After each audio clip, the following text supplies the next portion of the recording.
Next, please keep it going for Irwin Loring, everybody.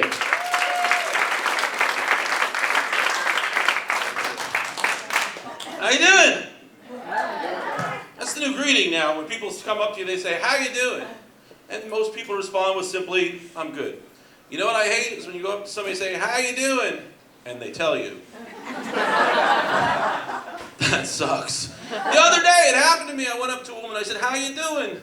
And she said, well, my sciatica's acting up. My kids never visit. My grandkids never call. I looked her straight in the face and said, you know what, Mom? It was a really long drive. Can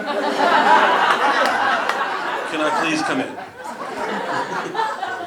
On my way here, I saw a sign. It was like a banner across the road. They were trying to encourage people to put their cell phones away. And it said, today is no phone day. Very cool. For more information, call 1-800-NO-PHONE. I'm not sure they were getting their core message across. I had an incident the other day. I was in a building with 2 floors, and I got on the elevator on the bottom floor, and I heard a guy yell, hold the elevator. So I did. And he got on the elevator and says, are you going up? But I wasn't ready for it. I just said yes. I understand, as a comedian, that pisses me off. So I got back in that elevator and spent the day waiting for another person to come along. And it happened. Guy comes running, hold the elevator. And I held it and he goes, are you going up? I said, no, my son, Satan called, you're with me. For my job, I drive a lot. I'm a comedian, I drive a lot, and I have kids. And when they were little, and I drove with them, and nobody likes driving with little kids. It's a real pain in the butt. I was so glad when they put TVs in vans. Oh, lifesaver. I tried to follow one for as long as I could.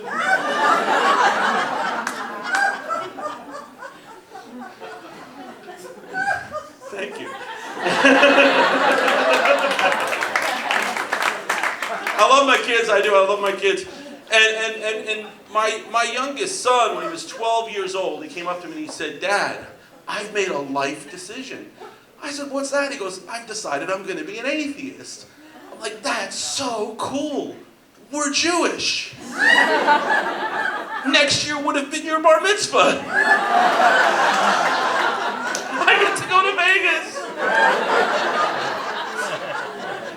He goes, you know what, Daddy? I made a new life decision. I said, what's that? He goes, I've decided I'm going to be a Jewish atheist. I'm like, come on, son, that's like a celibate porn star. He had his bar mitzvah, everything went fine, but now he's in college age now, and he went away to college for the first time. He was, his first time away from home, his first time away from family, and he didn't cut it. It happens. Sometimes that does happen. And he wanted to come home, and he created a huge custody battle between my ex-wife and I, because she didn't want him, and neither did I. He came up to me the other day, he said, Dad, how is it you talk to women? Because he's trying to find out, he's 18, 19 years old. He said, how do you talk to women? I said, son, you're so lucky. In today's day and age, you can talk to any woman you want. Back in ancient Greece, if a man threw an apple to a woman, it meant they were engaged. And he thought about it, he goes, is that the iPad 1 or the iPad 2? I think he has a different idea of ancient than I do. I got remarried recently, and my new wife, she's a vegan. Now, I don't know if you know what a vegan is, but a vegan is like an uber vegetarian. They will not eat anything that's ever had a face. It's true. But she's been trying to convince me to become a vegan, and she does it by telling me all the famous people that are vegans that I'll like. And she goes, come on, Weird Al Yankovic's a vegan, Kevin Nealon's a vegan. And then she'll screw up. She goes, come on, even Ozzy Osbourne's a vegan. Like, the only people that care about that are bats. I grew up in a Jewish household. When you get sick in a Jewish household, you have chicken soup.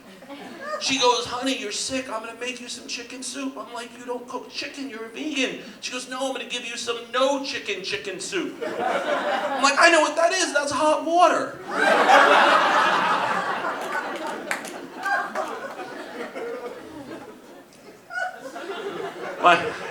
Thank you. My mom is crazy. I call my mother Disaster Mom. The reason I call her Disaster Mom is anytime there's a disaster in the continental United States of America, she calls to make sure I wasn't there. Yeah, last year she called to see if I was in the Boston Marathon. I'm like, yeah, Mom, it was a speed bump. What do you do with that?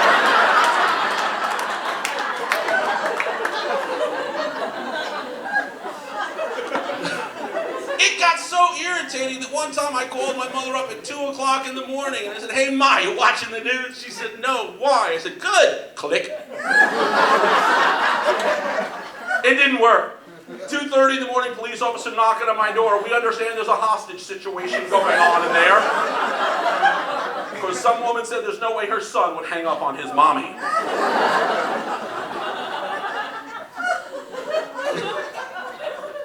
My dad was not much better. When I was 18 years old, my father found out I was a virgin, and he's like, we have to fix this problem. I'm like, come on, Dad. The economy, a problem. My virginity, not on the national scale. But he took me to a bar. I thought he was going to talk me to how to talk to the women, talk to me about the birds and the bees, something. Not my dad. He walks in and goes, hey, everyone. My name is Alan. This is my son, Irwin. He is a virgin. Would one of you kind people take care of this problem? It's a true story. I just wish he'd seen the rainbows on the door when we walked in.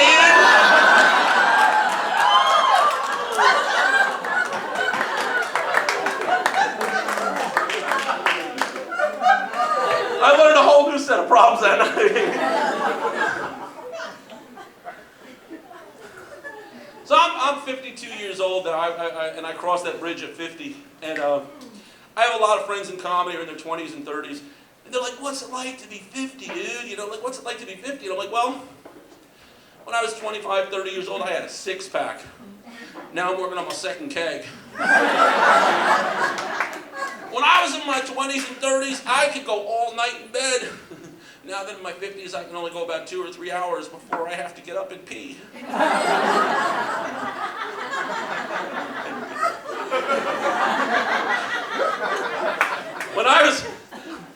One of the other things I try to explain that changes when as you age is sex.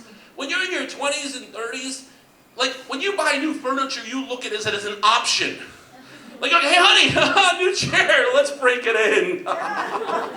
When you're 50 and you have sex and no one gets injured, you high five.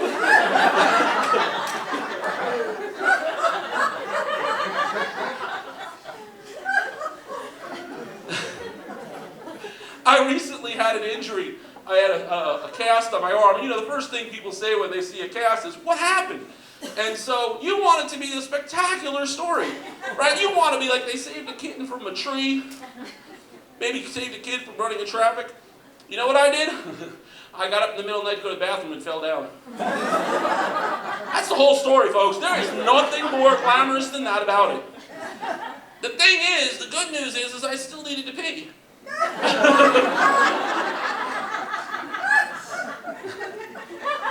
I asked my wife the next day, I said, did you hear a sound in the middle of the night? And she said, yeah. I said, didn't that concern you? She said, I didn't hear anything afterwards, so no. Well, that's not good. So, my wife recently went on a girls' night out, all right? And now I'm okay, I'm a liberal guy, I don't mind my wife going out with some of her questionable friends, but I want to know where she's going, so I can be sure it's not a questionable place. And she said to me, no, we're going to a gay club. I'm like, that works. In the club, apparently there was going to be a drag show. And after the drag show, she texted me and said, hey, honey, we're going to go upstairs to the strip club. Now I'm thinking, what do men wear at a strip club? And she said, oh, they wear socks. And I'm thinking, like, banana hammock, maybe a G-string. She said, no, on their feet. Yeah, right? Now, all is good, but then midway through the night while she's there, I get a text from my wife that says, I just met the man of my dreams. He's got a six-pack, barrel chest, broad shoulders. I'm in love. I texted my wife and said, he's probably gay.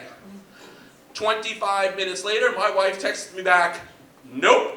Good night, folks.